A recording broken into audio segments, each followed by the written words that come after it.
Buen día, hermanos.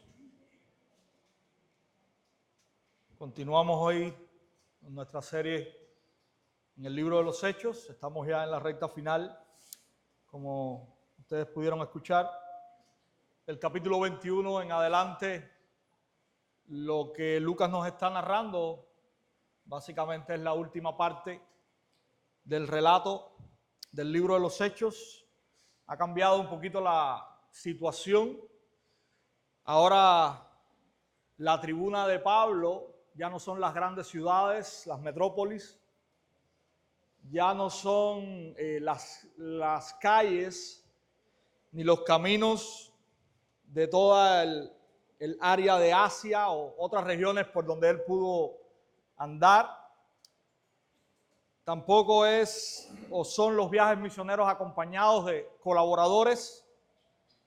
Básicamente, a partir del capítulo 21, la tribuna de Pablo ahora está en los tribunales. Hay una serie de juicios que Lucas nos está narrando a partir del capítulo 21. De hecho, esta mañana vamos a estar viendo, vamos a estar hablando, vamos a estar exponiendo un pasaje extenso donde hay dos de estos juicios. Ya veíamos en el capítulo anterior otro de estos juicios y vamos a seguir viendo juicios hasta el capítulo final del libro de los Hechos. Pablo tiene una encomienda. Pablo tiene una encomienda de parte del Señor y en este pasaje que vamos a ver hoy, el Señor se la va a, recordar a Pablo, y esta encomienda tiene que ver con que Pablo va a presentar el evangelio del Señor a Roma, hasta Roma, y no solamente hasta Roma como ciudad, sino que Pablo va a presentar el evangelio del Señor en las más altas esferas del gobierno romano. Así que eso es lo que vamos a estar viendo en todo lo que nos resta del capítulo o del libro, perdón.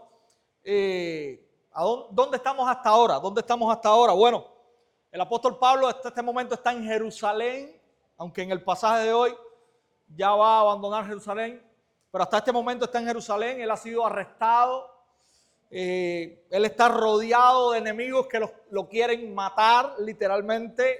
Las intenciones de los judíos para con Pablo son intenciones de muerte.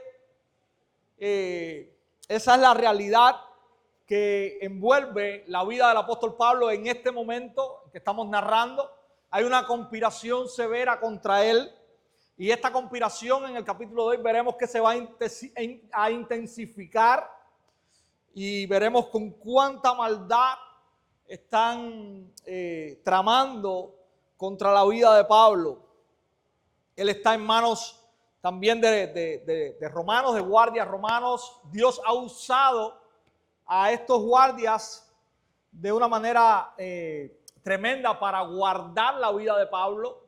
Recuerden, si no hubiesen intervenido estos guardias, Pablo probablemente hubiese sido despedazado por esta turba de judíos que se había levantado contra él. Ahora, lo que podemos ver es que Lucas, ante esta realidad tan terrible, no nos está contando solamente la historia de un hombre que está siendo perseguido. Lucas nos está mostrando algo mucho más grande. Y lo que Lucas nos está mostrando es, y esta es la verdad que vamos a estar hoy viendo en este pasaje, es que Pablo, como predicador del evangelio, está anunciando la resurrección, y la resurrección de Cristo es la verdad que divide al mundo. La resurrección de Cristo es la verdad que divide al mundo. Aunque este pasaje de hoy también habla de persecución, de acoso, de juicio, de conspiración, tiene la particularidad que la razón fundamental por la cual estos judíos están atacando a Pablo y quieren matar a Pablo radica en que la fe de Pablo está puesta en la resurrección de Cristo. Y lo vamos a estar viendo como Pablo lo dice literalmente dos veces en los dos juicios en los cuales se presenta en el pasaje de hoy. Así que quiero que podamos leer juntos Hechos capítulo 22, verso 30. Es el último versículo que tenemos en el capítulo 22, que es el que da la introducción a lo que va a estar pasando. Y vamos a estar leyendo también todo el capítulo 23 y capítulo 24. Yo voy a estar leyendo solamente ahora Hechos capítulo 22, verso 30, y del capítulo 23 voy a estar leyendo hasta el verso 11. Porque el resto del pasaje lo vamos a estar viendo poco a poco a medida que vayamos avanzando en la exposición. Es un pasaje bien largo, más largo incluso que el del domingo anterior. Así que vamos a estar leyendo solamente verso 30 del capítulo 22 y del capítulo 23 hasta el verso 11. Aunque vamos a estar viendo en el transcurso del sermón todo lo demás hasta terminar el capítulo 24. Dice así la palabra del Señor, Hechos 22, verso 30. Al día siguiente, queriendo el comandante saber con certeza la causa por la cual los judíos lo acusaban a Pablo, lo soltó y ordenó a los principales sacerdotes y a todo el concilio que se reunieran.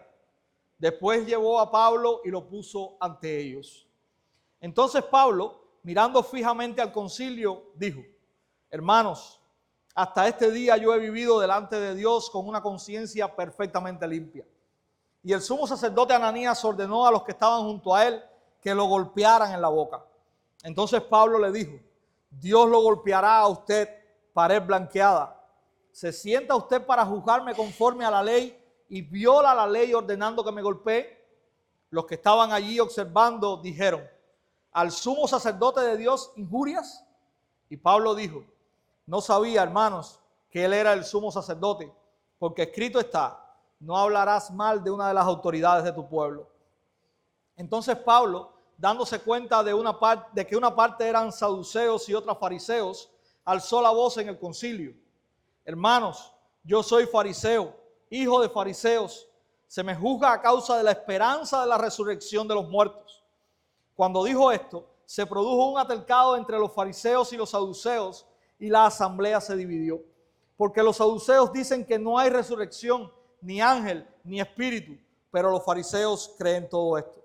Se produjo entonces un gran alboroto, y levantándose algunos de los escribas del grupo de los fariseos, discutían enérgicamente, diciendo: no encontramos nada malo en este hombre, pero ¿y si un espíritu o un ángel le ha hablado?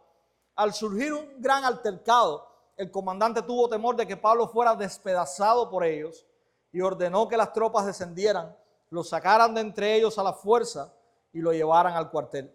A la noche siguiente el Señor se le apareció a Pablo y le dijo: ten ánimo, porque como has testificado fielmente de mi causa en Jerusalén, así has de testificar también en Roma. Padre, tú eres un Dios grande, un Dios bueno. Señor, un Dios que nos recuerdas que por el gozo puesto delante de ti fuiste a la cruz. Y este gozo, Señor, era ver un pueblo que ibas a redimir con tu sangre. Qué tremendo ejemplo, Señor, nos has dejado. Pero también cuando cantábamos y meditaba en esto, por ese gozo y por el cumplimiento de eso que miraba salir a la cruz, también has traído un gozo delante nuestro. Y es el gozo de saber, Señor, que cuando nuestra vida aquí termine, tenemos todavía una eternidad contigo. Te agradecemos, Señor, por esto. Y ahora te suplicamos, Señor, que al abrir tu palabra tú nos hables. Que por medio de tu Espíritu seamos, oh Dios, expuestos a tu palabra, confrontados con ella, animados con ella. Que tú la uses para el bien de cada uno de tus hijos que está aquí en esta mañana. Que tú la uses también para hablar. Si hay alguna persona que todavía hoy no te conoce, que tú la uses como instrumento para que el evangelio pueda ser predicado. Y que tú la uses sobre todas las cosas para honrar y glorificar tu nombre. Lo pedimos todo, Señor, en el nombre precioso de Cristo Jesús. Amén. Hermanos, este pasaje que tenemos hoy nos recuerda algo. El evangelio debe ser expuesto con determinación y la resurrección de Cristo es central, es el centro de nuestro mensaje. En los versículos 22, 30 al 23, 11, que fue la parte que leí ahora, tenemos nuestra primera parte en este texto. Vamos a estarlo dividiendo en tres partes. En esta primera vamos a estar viendo esta oposición de los judíos al evangelio.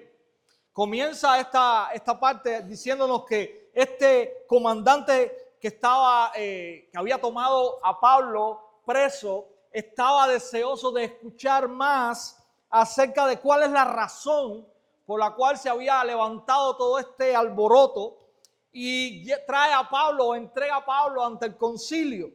El concilio, mis hermanos, era el grupo más importante, el grupo religioso más importante que había dentro del círculo judío. Él está siendo llevado para presentar su defensa ante este grupo religioso, y este es el primer juicio que vamos a estar viendo en esta mañana. Pablo, al presentarse allí, capítulo 23, verso 1, él comienza su defensa diciendo: hermanos, hasta este día yo he vivido delante de Dios con una conciencia perfectamente limpia. Y mis hermanos, Pablo no está diciendo que él es una persona que no es pecadora. Pablo no está negando la realidad de que también él ha cometido pecado y que también él necesita del evangelio. Simplemente lo que está diciendo es que en la manera que él ha estado viviendo, aún incluso cuando perseguía a los cristianos, estaba haciendo una manera que para él, en su pensar, era una manera que él estaba sirviendo a Dios. Esta es la manera en que él comienza su defensa. Sin embargo, nosotros vemos que automáticamente hay una reacción del sumo sacerdote Ananías, y la reacción es que él ordena a que alguien entonces le dé una bofetada en la boca a Pablo. Hermanos, esta reacción del sacerdote tiene varias connotaciones. En primer lugar, el sumo sacerdote Ananías y todo el concilio verdaderamente no están interesados en escuchar lo que Pablo tiene que decir. Ellos no les interesa lo que Pablo tiene que decir. Sencillamente aquella bofetada hacia Pablo solamente tiene una connotación: cállate la boca. No nos interesa lo que tienes que decir.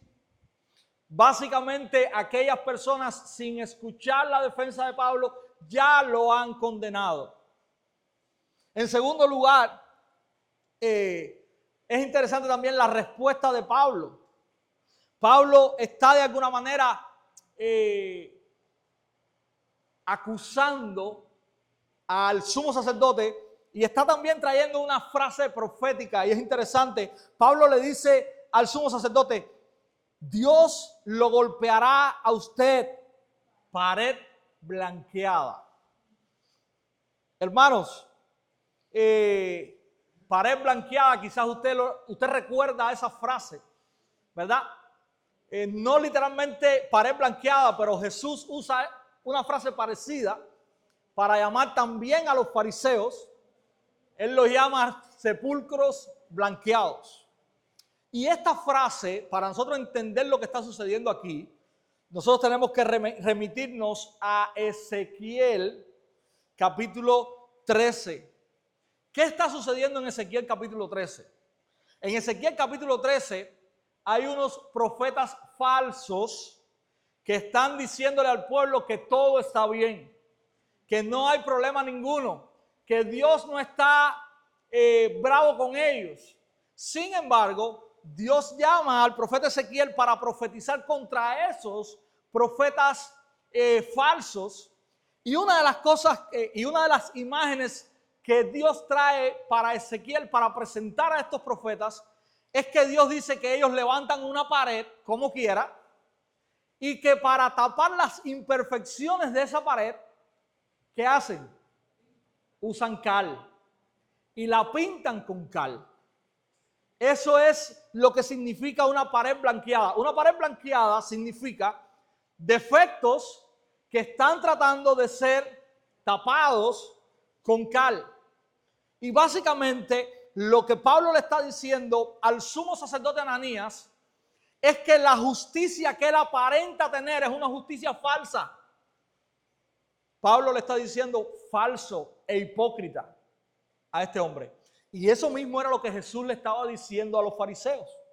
Cuando él les dice que ustedes son sepulcros blanqueados, Jesús les estaba diciendo a los fariseos que ellos eran hipócritas, que su justicia era una justicia externa, pero que su corazón estaba completamente podrido. Y también Jesús está citando a Ezequiel capítulo 13. Pablo le dice esto y Pablo le dice algo más. Pablo le dice, y aquí está la hipocresía. Pablo le dice, ¿se sienta usted para juzgarme conforme a la ley y viola la ley ordenando que me golpeen? Miren qué hipocresía. Este hombre está sentado para juzgar conforme a la ley, pero al ordenar que le den un golpe en la boca a Pablo, está violando la ley. ¿Cómo está violando la ley? Bueno, sencillo. Él está violando la ley porque nosotros tenemos en el Antiguo Testamento, en Deuteronomio 25, una ley que habla acerca de cómo deben ser juzgados las personas. Y esa ley dice, si hubiera pleito entre algunos y acudiera al tribunal para que los jueces lo juzguen, absolverán al justo y condenarán al culpable. Y si el culpable mereciere ser azotado, entonces el juez hará que lo pongan en tierra y lo azoten. Aquí hay un orden que no puede ser violado. Para declarar culpable a una persona y azotar a esa persona, tiene que haber un juicio. Tiene que haber una defensa, tiene que ser escuchado y tiene que ser juzgado con justo juicio. Porque lo primero que dice la ley es que si la persona es inocente, hay que soltarla. Sin embargo, el sumo sacerdote está violando esta ley y sin escuchar lo que Pablo tiene que decir, ya él está emitiendo un juicio ante Pablo. Hay un juicio, hay un veredicto y luego es que viene el castigo. Sin embargo, el juicio de Pablo comienza de atrás hacia delante. Mis hermanos, pero está pasando algo también importante aquí. Y en este pasaje lo vamos a ver no solamente en el sumo sacerdote, sino que lo vamos a ver también en este comandante y lo vamos también a ver en la vida de Félix, aquel que Pablo va a ser remitido un poco más adelante. Pablo se manifiesta como alguien que ha vivido con una conciencia limpia delante de Dios. Sin embargo, en todos estos personajes no hay más que hipocresía y una vida deshonesta delante de Dios. El primer ejemplo es este sumo sacerdote, que Pablo le dice, usted es una pared blanqueada. Y es interesante, lo que Pablo le dice se cumplió. Pablo le dice que el Señor o Dios lo golpeará también a usted. 9 años después, hay una revuelta de los celotes en este lugar. Este hombre se esconde, pero los celotes entran al escondite de este hombre, lo sacan y lo matan. Literalmente lo matan. Entonces, 9 años después, la palabra o la profecía que Pablo trae ante este hombre también se ha cumplido. Y es interesante, miren cómo Pablo actúa, como les decía ahorita, con esa conciencia limpia, que cuando Pablo le dice esto al sumo sacerdote, alguien dentro de la multitud le dice, ¿al sumo sacerdote de Dios injurias? Y miren la respuesta de Pablo, que interesante. No sabía, hermanos, que él era el sumo sacerdote, porque escrito está, no hablarás mal de una de las autoridades de tu pueblo. Éxodo 22, 28. Pablo, un hombre que ha decidido andar con una conciencia limpia delante de Dios, cuando alguien le dice, ese es el sumo sacerdote, Y algunos dicen, bueno, qué interesante que Pablo no conociera que ese era el sumo sacerdote, ¿verdad? Bueno, Pablo llevaba muchos años fuera de Jerusalén. Y probablemente en ese momento hubo un cambio y Pablo no estaba enterado de eso. Pero cuando a Pablo le dicen que ese, al que él le está diciendo esas palabras, es el sumo sacerdote, Pablo se retracta. Porque Pablo está también dejándole entender a ellos que él en ningún momento está interesado en violar la ley. Que él es respetuoso de lo que Dios ha dicho. A tal punto de que él recibe de este hombre la bofetada, pero como es alguien que Dios ha puesto, digamos, en el sistema judío, él debe respetarlo. Miren qué contraste, mis hermanos, entre este hombre de Dios y todos aquellos que por fuera tienen una apariencia, pero por dentro su corazón está completamente podrido. ¿Qué podemos aprender hasta aquí, mis hermanos? Bueno, en primer lugar, que Dios no se, no se impresiona con apariencias externas o apariencias religiosas. Dios mira el corazón. Y este hombre era el sumo sacerdote, la personalidad más importante dentro del sistema judío, religioso. Y Pablo era un don nadie para ellos, un loco que estaba predicando doctrinas raras y que merecía la muerte. Sin embargo, quien está con una conciencia limpia y tranquila delante de Dios es Pablo. Tú puedes ser muchas cosas externamente, pero lo que Dios va a mirar es tu interior, es tu corazón. Dios va a revisar cuáles son tus intenciones.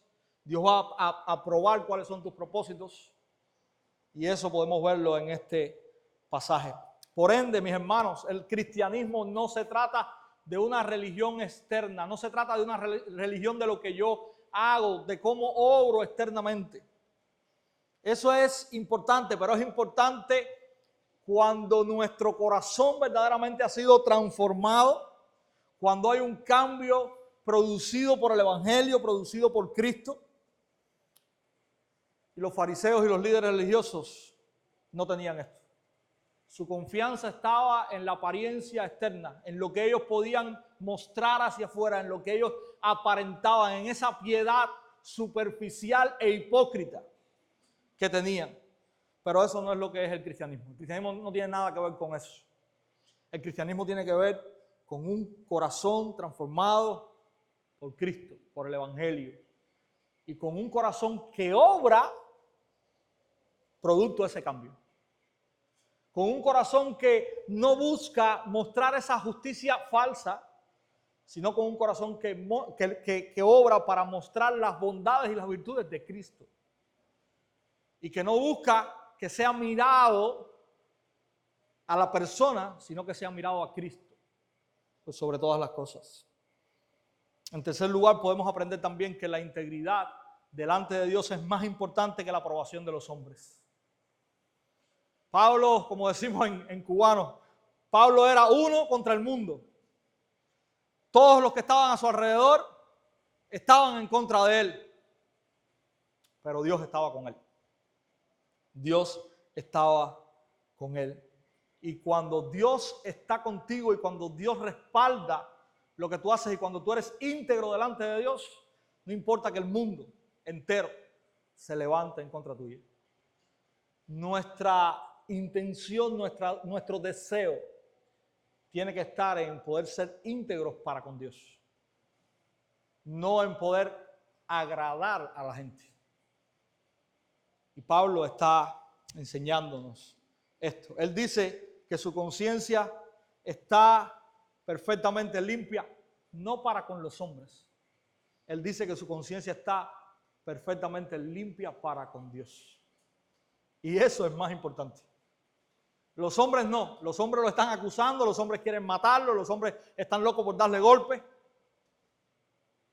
Pero Dios, de alguna manera, y no porque Pablo sea, pero de alguna manera Pablo ha vivido en esa integridad que Dios desea y que Dios busca de su pueblo. Así que podamos también aprender eso, que podamos preguntarnos, mis hermanos, ¿estoy viviendo para buscar la aprobación de Dios o para navegar en aguas que evite problemas con otras personas. La realidad es que cuando nosotros vivimos para buscar la aprobación de Dios, muchas veces nos vamos a buscar problemas con las personas. No solamente de fuera de la iglesia, sino también de dentro de la iglesia. Muchas veces la manera en que Dios nos pide vivir es una manera contradictoria para mucha gente. Es una manera ofensiva para mucha gente. De fuera y de dentro de la iglesia. Cuando muchas veces usted va ante una persona y le dice, eso está mal, porque Dios dice que está mal, esa persona se ofende. Pero hermanos, nuestra conciencia tiene que estar limpia para con Dios. Y eso es lo que nosotros debemos buscar. Porque el tribunal de Dios es el verdadero tribunal donde nosotros debemos presentarnos y estar aprobados. Pablo en el tribunal que quería estar aprobado no era en el tribunal de los judíos, era en el tribunal de Dios. Y eso también es importante. Hermanos, luego en la narrativa ocurre algo interesante. Pablo mira y nota que este grupo que lo está juzgando, este concilio, está compuesto por dos ramas principales dentro de los judíos. Están los fariseos y están los saduceos. Y Pablo hace algo interesante aquí. Pablo se presenta como un fariseo y se presenta como un fariseo que está siendo juzgado por la resurrección, por predicar acerca de la resurrección. Y esto dice Lucas que trajo un gran alboroto en medio del concilio. ¿Por qué? Y ya esto lo hemos aprendido. ¿Por qué este alboroto? Bueno, porque los saduceos no creen en la resurrección. Ellos no creen en la resurrección, ellos no creen en ángeles, ellos no creen en espíritu. Recuerden, los saduceos es la rama judía que solamente cree o tiene como inspirados los 5 primeros libros de la Biblia, o lo que ellos llaman la Torá o la ley. Básicamente ellos no tienen el resto del Antiguo Testamento como libros inspirados. Entonces ellos no creen en que los muertos resuciten, ellos no creen en los ángeles, ellos no creen en los espíritus. Y cuando Jesús lanza esto, los fariseos sí creen en todas estas cosas. Y ahí entonces comienza una discusión entre estos dos bandos acerca de la resurrección. Hermanos, esto crea este alboroto y es interesante lo que dicen los fariseos. Dice que los fariseos se levantaron y dijeron lo siguiente, estoy leyendo verso 9. No encontramos nada malo en este hombre. Fíjense qué hipocresía. Hasta ahora lo quieren matar. Cuando él presenta su defensa y dice, la razón por la cual ustedes me están juzgando hoy es porque yo predico acerca de la resurrección. Los fariseos ahora dicen, no, nosotros no vemos nada malo en este hombre. Pero miren lo otro que dicen los fariseos. Pero, ¿y si un espíritu o un ángel le ha hablado? ¿Por qué ellos dicen esto? Porque los saduceos ni creen en espíritu ni creen en ángel. Entonces, la pugna ahora se convierte en una pugna interna. Jesús por el momento queda afuera y lo que está pasando es que ahora Jesús, en buen cubano, Jesús echa a pelear al concilio. Jesús echa a pelear al concilio y el concilio ahora está contendiendo. Al punto, hermanos, que miren lo que dice el verso 10. Al surgir un gran altercado, y ya el altercado no era en contra de Jesús, el altercado era entre ellos.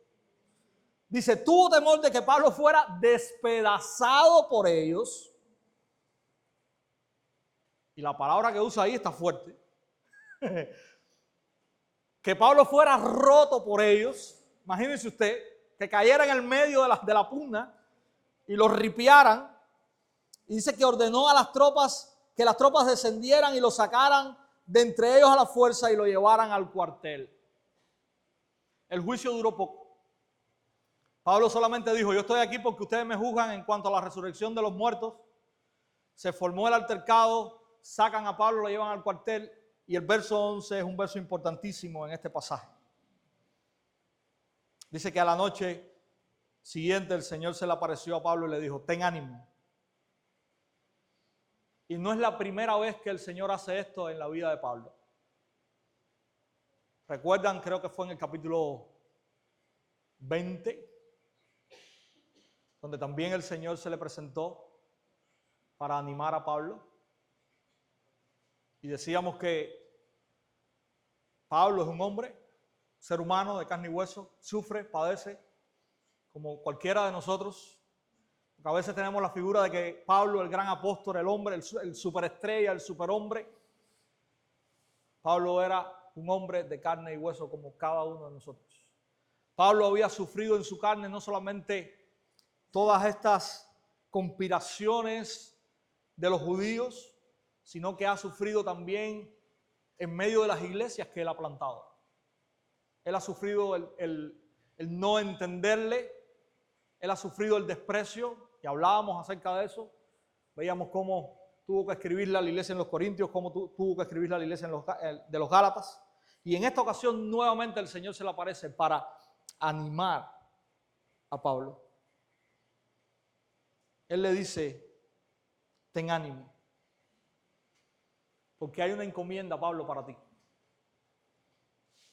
Como has testificado fielmente de mi causa en Jerusalén, así has de testificar también en Roma.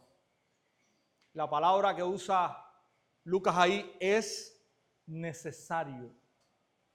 Ese es el plan soberano de Dios, Pablo. Que así como tú has estado por todas estas regiones y como has predicado el evangelio fielmente y fervorosamente, también lo hagas en Roma. Y hasta allí, Pablo, yo te voy a llevar. Ninguna conspiración de los judíos y de nadie podrá detener el plan de Dios para con Pablo, de que él llegue a Roma y que el evangelio pueda ser también predicado y escuchado en este lugar. Qué interesante. ¿Qué podemos aprender? ¿Qué el Señor nos está enseñando? Hermanos, mientras Dios tenga un plan o un propósito para tu vida, nada puede detenerlo. Nada puede detenerlo. Porque Dios lo va a hacer. Dios es más grande que cualquier obstáculo que se presente por el camino. Si Dios te ha llamado a algo, Dios va a usarte en ese algo. Pero también podemos aprender de que cuando Dios tiene un plan o un propósito para ti, nosotros debemos someternos a ese plan y a ese propósito. Cueste lo que cueste. Pablo no iba a llegar a Roma en un carruaje de reyes. Pablo iba a llegar a Roma como prisionero. Iba a estar preso, con ciertas libertades hasta este momento, como lo veremos ahorita, pero iba a llegar a Roma preso. Por eso, hermanos, otra de las cosas que podemos aprender es que nuestro ánimo no depende de las circunstancias, sino del propósito de Dios. Qué interesante, cuando Jesús se le presenta a Pablo aquí, no le dice: Pablo, terminó tu sufrimiento, ya te voy a sacar de aquí, voy a abrir la cárcel como lo hice ¿cómo se llama? En Filipos. Voy a quebrar las cadenas que te tienen atado, voy a resolver este problema. No. Es interesante que la situación para Pablo no cambia. Pablo va a seguir preso. Y hermanos, esto nos enseña que la seguridad del creyente no se encuentra en pensar que todo va a ser fácil. Yo le sirvo al Señor, el Señor me va a tener cómodo. Señor, si yo le sirvo, me va a llevar a vivir a un circuito priorizado de corriente. No me va a tener que llevar a cocinar con carbón o con leña, porque yo le estoy sirviendo a Él. La realidad de Pablo no cambió, puede ser que la de nosotros tampoco cambie. Pero el plan y el propósito del Señor sigue siendo el mismo. Y no depende de las circunstancias, sino del propósito que Él ha tenido. Y Él lo va a cumplir aún en medio de las circunstancias. Pablo predicó en Roma preso. Así que podamos aprender eso. Que podamos aprender, mis hermanos, que el propósito de Dios para con la iglesia es imparable. Es imparable. La iglesia ha querido ser destruida siempre. No solamente por los judíos, sino también por autoridades de disímiles imperios en diferentes momentos de la historia. Pero ¿saben qué? La iglesia continúa en pie. Nada ha podido derribarla ni podrá derribarla jamás. La única institución, y es porque no es una institución humana, que prevalecerá siempre, será la iglesia del Señor Jesucristo. No importa cuán poderoso sea quien se levante contra ella, al final sucumbirá, no resistirá, porque contra el Señor nadie puede. Eso también podemos aprender de este pasaje, mis hermanos. La segunda parte de este pasaje nos habla acerca de esta conspiración para silenciar el mensaje de Pablo, versos del 12 al 35. Hermanos, cuando usted lee este pasaje, yo digo, ¿hasta dónde el corazón humano puede engendrar perversión? Dice la palabra del Señor, verso 12, cuando se hizo de día, los judíos tramaron una conspiración, y escuchen bien, y se comprometieron bajo juramento, diciendo que no comerían ni beberían hasta que hubieran matado a Pablo.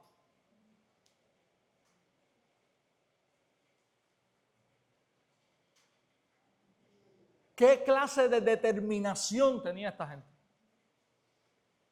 Ellos juraron o se juraron, no vamos a probar alimentos, ni agua, ni vino, hasta que Pablo no esté muerto.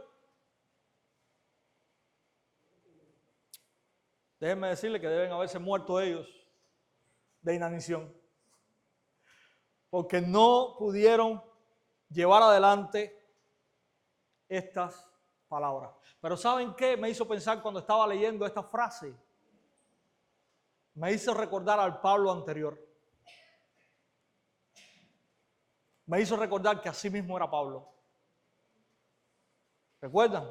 Cuando él perseguía a los creyentes. Esa misma determinación tenía Pablo en su corazón. Me hizo recordar cómo el Señor le dijo a Pablo que él iba a aprender lo que era padecer por causa de su nombre. Me hizo recordar cómo el Señor está permitiendo que Pablo sufra en su propio cuerpo lo que él experimentó del otro lado con anterioridad. Pero ¿saben qué? El Señor no iba a permitir que esto sucediera. De manera increíble, miren cómo continúa la historia. Esta gente fueron a los sacerdotes, le dijeron el plan que tenían, le dijeron que le dijera al comandante que sacara a Pablo para volver a escucharlo, pero en el camino, antes que Pablo llegara, ellos lo iban a matar. Pero miren qué interesante, verso 16, dice el pasaje, pero el hijo de la hermana de Pablo, el sobrino de Pablo, se enteró de la emboscada y fue y entró al cuartel y dio aviso a Pablo. Pablo, llamando a uno de los centuriones, dijo, lleva a este joven al comandante porque tiene algo que informarle. Entonces, tomándolo consigo, lo condujeron al comandante y le dijo, Pablo, el preso, me llamó y me pidió que te trajera a este joven, pues tiene algo que decirte. El comandante, tomándolo de la mano y llevándolo aparte, le preguntó, ¿qué es lo que tienes que informarme? Y el joven respondió, los judíos se han puesto de acuerdo en pedirte mañana, que mañana lleve a Pablo al concilio con el pretexto de hacer una indagación más a fondo sobre él. Pero no les prestes atención, porque más de 40 hombres de ellos que se han comprometido bajo juramento a no comer ni beber hasta que lo hayan matado, esperan emboscados. Ellos ya están listos esperando promesa de parte suya. Hermanos, Dios usa de manera sobrenatural, no sabemos cómo, Lucas no lo registra, porque no hay ninguna evidencia de que el sobrino de Pablo ni que fuera parte del concilio, ni que estuviese con esta gente. De alguna manera que Dios usó sobrenaturalmente, este joven escuchó el complot, avisó al comandante y miren lo que el comandante hace. El comandante prepara ahora un escuadrón. Él le dice a los centuriones: preparen 200 soldados para las 9 de la noche con 70 jinetes y 200 lanceros para que vayan a Cesarea. Ellos debían también preparar cabalgaduras para Pablo y llevarlo a salvo ante el gobernador Félix. Dios vuelve a usar a este romano gentil impío para librar la vida de Pablo y para encaminar a Pablo un paso más allá hacia Roma. Pablo ya dio testimonio del evangelio ante este comandante, ahora va a dar testimonio del evangelio ante un gobernador romano. Comienza a subir, digamos, la posición política de las personas a las que Pablo les va a presentar el evangelio. Dios en su providencia no interviene directamente con un milagro, sino que usa al sobrino de Pablo. Pablo es sacado y termina el capítulo 23 con una carta que se envía a el gobernador Félix.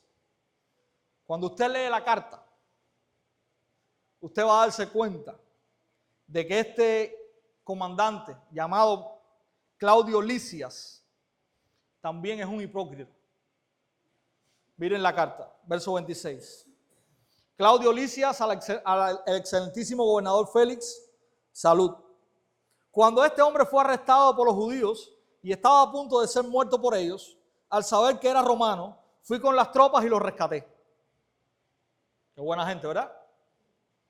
Queriendo cerciorarme de la causa por la cual lo acusaban, lo llevé a su concilio y hallé que lo acusaban sobre cuestiones de su ley, pero no de ningún cargo que mereciera muerte o prisión. Cuando se me informó de que había un plan en contra del hombre, se lo envié enseguida, instruyendo también a sus acusadores que presenten los cargos contra él delante de usted. Yo he servido con limpia conciencia delante de Dios, dice Pablo. Este hombre es un mentiroso. Porque lo primero que hizo con Pablo, ¿usted sabe qué fue? Azotarlo. Si usted tiene buena memoria y recuerda el pasaje que predicábamos el domingo anterior, este hombre manda a azotar a Pablo. Y cuando lo azotan, Pablo pregunta: ¿es lícito que azoten a un ciudadano romano antes de juzgarlo? Van y le dicen al comandante: oye, este hombre es ciudadano romano. ¿Cómo? No, suéltalo. Sin embargo, en esta hermosa carta que él le manda al gobernador Félix, él se presenta como el libertador de Pablo, como el hombre que ha estado defendiendo a Pablo en todo momento. Hermanos, este es otro de los hipócritas en este pasaje. ¿Qué podemos aprender de este segundo punto? Bueno, en que Dios usa muchas veces, obra muchas veces por medios ordinarios. A veces nosotros queremos lo sobrenatural, el trueno, la voz, la visión. Y Dios normalmente no obra de esa manera. ¿Cómo Dios libra a Pablo de manos de los judíos aquí? Su sobrino, que escucha lo que tenían planeado, va donde estaba el comandante, se lo dice y el comandante manda a armar un escuadrón y a sacar a Pablo de ahí. Dios no mandó un ángel de noche y le dijo a Pablo: ten cuidado porque hay un plan contra ti, van a querer matarte, llama al comandante. No lo hizo así. Pero nosotros muchas veces queremos que eso sea lo que suceda. Ay, Señor, yo quiero que tú me des una visión, yo quiero que tú me hables, que un ángel se me presente, que las nubes se abran, que truene, que relampaguee. ¿Y saben qué? Si usted está esperando eso, muchas veces no va a suceder, para no decirle que no va a suceder.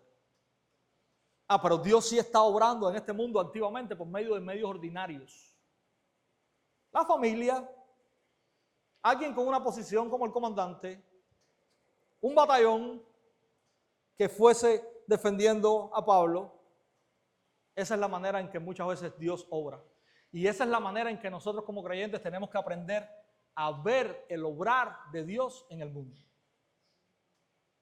No en lo místico, porque el misticismo no es parte de lo que Dios es, no es parte del evangelio.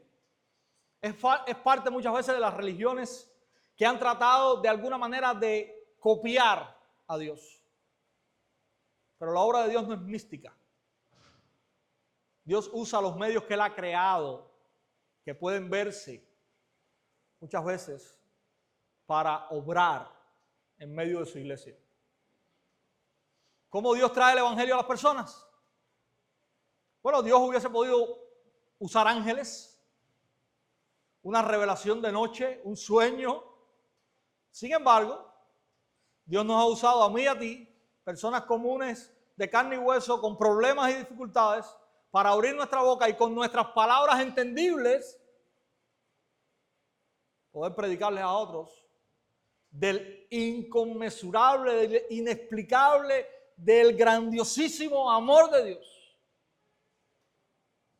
Dios usa medios ordinarios, aunque a nosotros muchas veces nos guste lo extraordinario. Y tenemos que aprender de eso. Hermanos, lo otro que tenemos que aprender es que la fidelidad a Cristo no significa ausencia de peligro. No es seguridad. Y a veces tenemos que examinar nuestros pensamientos, nuestras oraciones. Y yo sé que el Señor, ¿por qué tú lo sabes? ¿Cómo tú lo sabes? Porque el creyente no va a pasar esto. ¿Dónde lo dice? Y yo sé que el Señor me va a librar. ¿Quién te lo dijo? ¿Cómo el Señor te lo dijo? ¿Por qué el Señor te tiene que librar? Nunca he hecho eso. Nunca le he parado a alguien una oración para preguntarle esas cosas, ¿no? Pero tengo que serle sincero. Yo lo pienso cuando escucho esas oraciones. Mi pensamiento es: ¿de dónde esta persona saca eso? ¿Cuándo? ¿De qué manera Dios se lo ha dicho? ¿Dónde dice que los cristianos no pasan por eso? ¿Dónde dice que los cristianos no se mueren? ¿Dónde está el apóstol Pablo? ¿Dónde vive? Para irlo a ver. No sé, la fidelidad no es sinónimo de seguridad. Porque no es nuestra seguridad lo que tenemos que buscar en este mundo. Es la fidelidad al Señor, cueste lo que cueste. A Pablo le está costando y le va a costar más todavía. A todos los apóstoles del Nuevo Testamento les costó. A todos los mártires apostólicos del Nuevo Testamento les costó. Les costó ser llevados al circo romano y tirados frente a las fieras y ser despedazados. Ahora nosotros no podemos aspirar y orar. No, yo sé que eso no te va a pasar. Yo sé que el Señor te va a librar. ¿Cómo tú lo sabes? ¿A qué hora se te presentó el Señor y te lo dijo?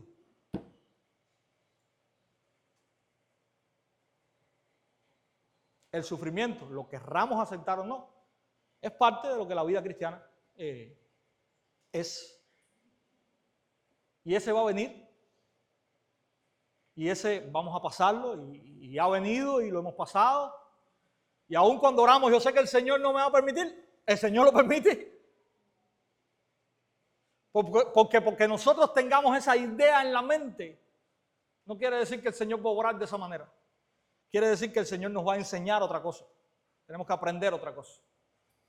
Y eso también lo podemos ver en la vida de Pablo. No es comodidad, no es seguridad. La fidelidad al Señor puede implicar riesgos.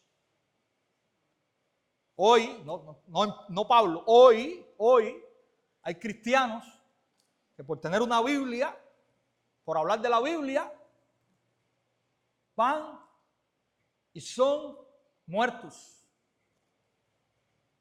¿Y qué van a hacer? Orar. No, Señor, yo sé que como yo estoy predicando tu palabra, eso no me va a pasar. No, eso puede pasar y pasa. Porque nuestra confianza y nuestra seguridad no es esta vida y este mundo. Porque esto también va a pasar.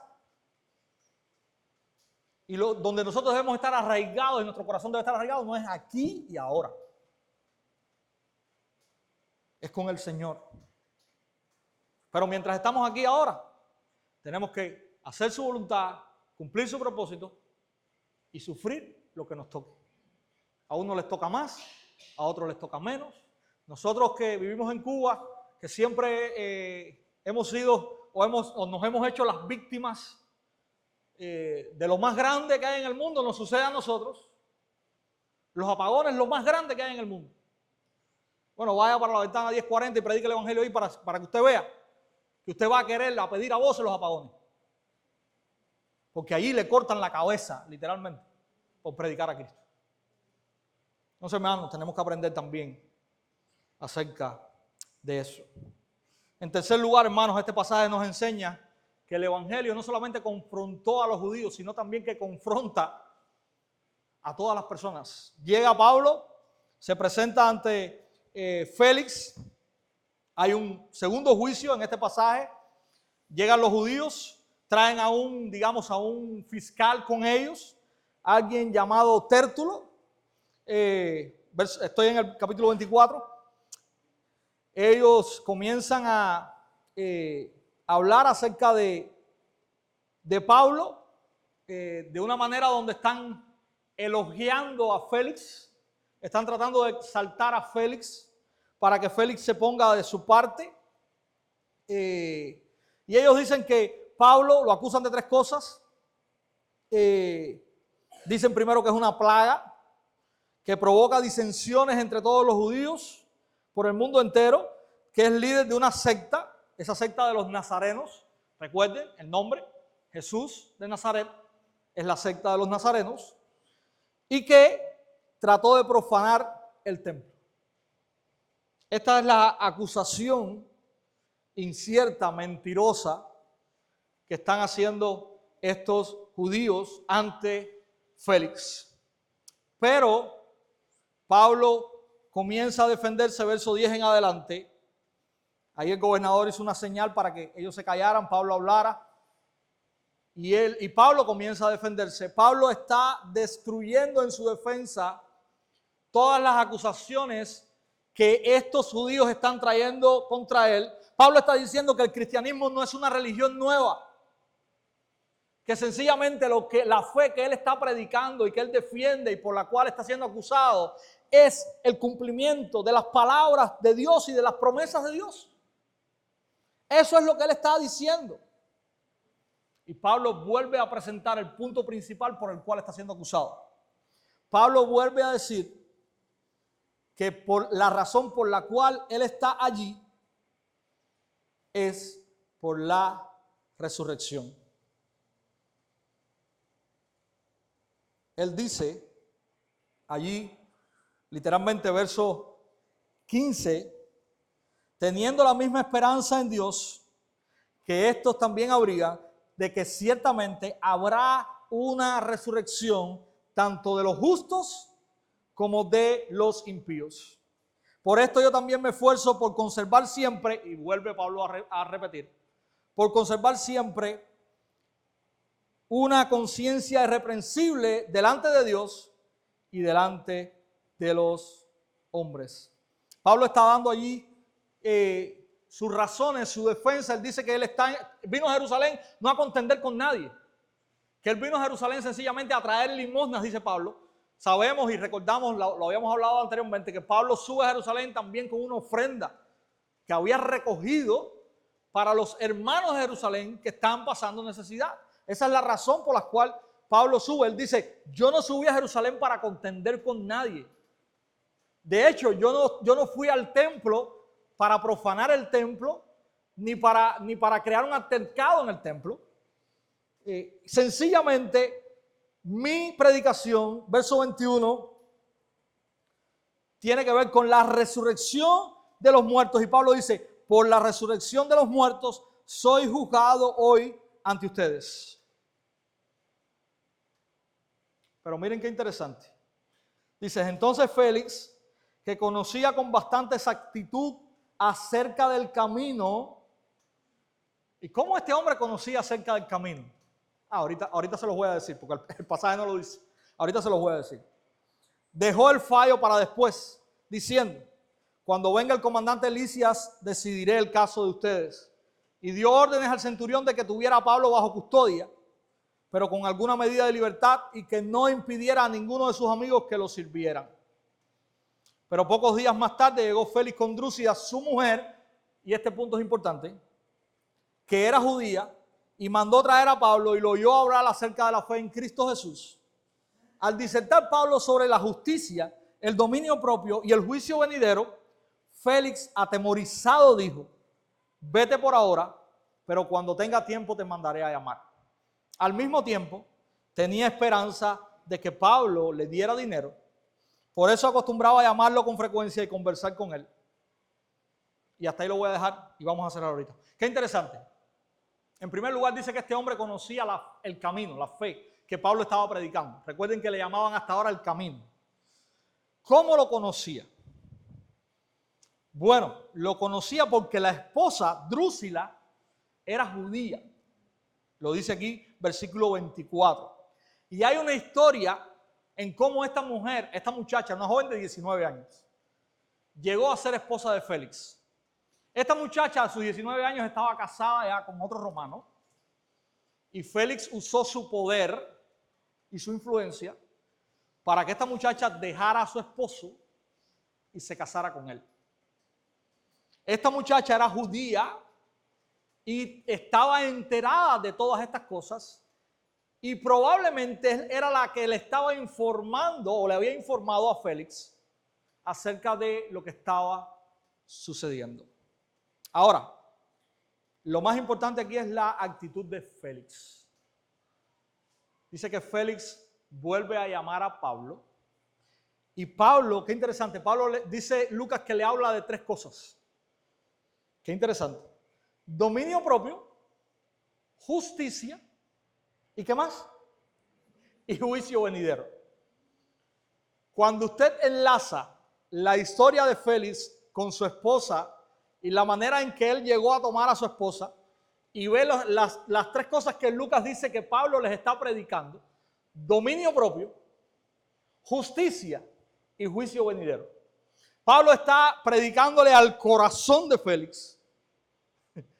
Pablo está exponiéndole a Félix lo pecador que él es. Y aquí hay algo importante y también que nosotros debemos aprender. La respuesta de Félix, ¿cuál es? Dice que se atemorizó. Dice en otras versiones que estaba espantado.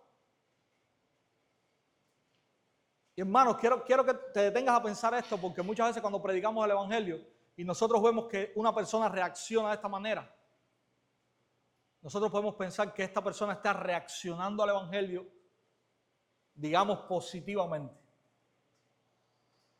Pero cuando usted lee este pasaje y usted ve a este hombre, usted se va a dar cuenta de que el temor no es la reacción que Dios espera cuando el evangelio es predicado. ¿Por qué? Porque cuando usted ve a esta persona, usted ve a una persona que no se arrepintió.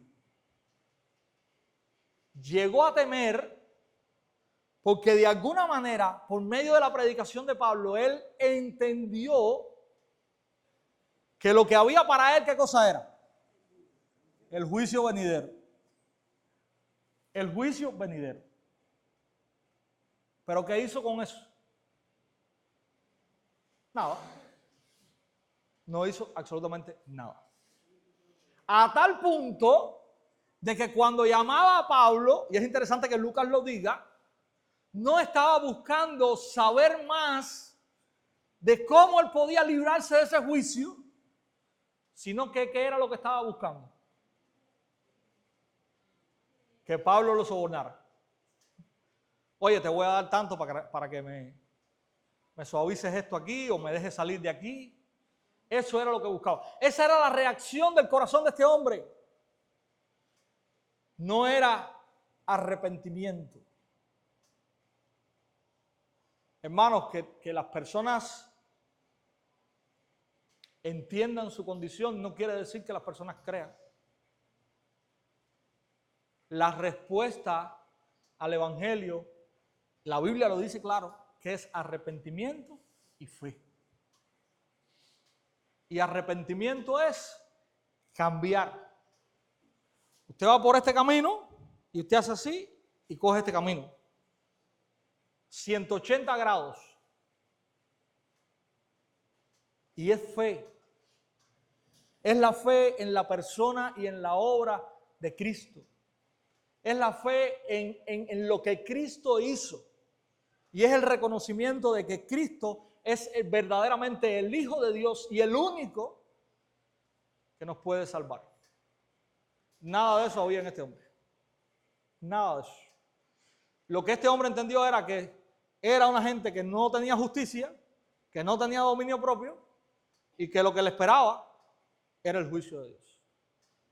Usted se va a encontrar con mucha gente que va a decir, sí, el infierno, sí, yo voy para ahí. Pero así tan natural. Pero eso no es fe, eso no es creer. Creer es cuando tú te dueles porque entiendes tu realidad y tú dices, no, pero espérate. No, yo me arrepiento de mis pecados y yo creo en Cristo. Nada de esto vemos en este hombre. Termina el pasaje, mis hermanos, con un cambio de gobierno allá. Félix se va, entra un nuevo gobernador llamado Porcio Festo y Félix, para congraciarse con los judíos, dejó preso a Pablo.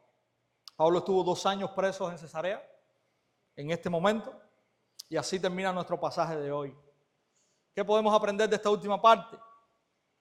Bueno, que el evangelio debe proclamarse con valentía ante cualquier persona. Pablo está hablando nada más y nada menos que frente a un gobernador romano. Y le está diciendo que él es un pecador, que él es un injusto y que lo que le espera es el juicio venidero. Pablo no titubeó, no rebajó, no aguó el mensaje porque tenía delante una autoridad y esa autoridad podía de alguna manera hacerle su vida más difícil. Pablo tenía un solo mensaje que dar, no importa que fuera a un ser humano común y corriente o un gobernador romano. Este es el mensaje.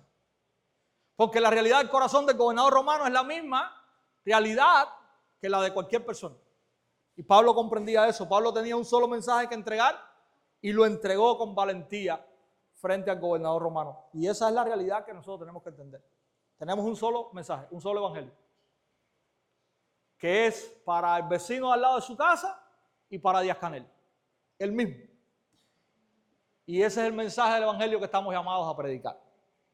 En segundo lugar, podemos ver cómo el evangelio, mis hermanos, siempre va a confrontar el pecado. Siempre va a confrontar el pecado. Y si nosotros no hablamos de pecado cuando presentamos el evangelio, no estamos predicando el evangelio. Estamos hablando de Dios, estamos hablando de la Biblia, usted le puede poner otro nombre, pero ese no es el evangelio. Porque el evangelio confronta al hombre con su pecado. Y eso es lo que hace ver la necesidad que nosotros tenemos de Cristo. Cuando el hombre entiende que él no puede hacer nada porque él ha ofendido a Dios de tal manera que no hay solución humana para eso y que solamente es por medio del evangelio, por medio de Cristo, entonces el hombre sabe que necesita a Cristo. Pero si usted no habla del pecado, si usted le dice que Dios es tan bueno y tan amoroso y que Dios le va a ayudar en todo lo que él le haga falta, usted le está mintiendo a ese hombre. usted le está mintiendo a ese hombre. Así que el evangelio, mis hermanos, confronta el pecado. Lo otro, y como ya les decía, responder con temor no implica creer en el evangelio. Y lo otro, y es lo que es central en este pasaje, la resurrección de Cristo es el centro del evangelio. El evangelio no es un mensaje moralista. El evangelio no es un mensaje de que tú eras malo y ahora puedes ser bueno. Ese no es el evangelio. El evangelio no es que yo era un sinvergüenza y ahora soy un santo, por mí. Ese no es el evangelio.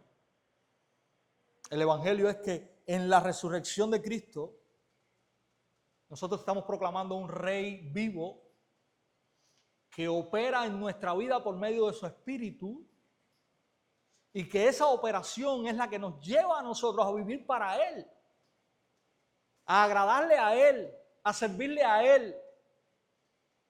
Y proclama que ese rey ahora es nuestro dueño. La resurrección de Cristo implica también que nosotros no vivimos para nosotros mismos. Y eso es lo que choca en el corazón de aquellos que rehúsan esa verdad.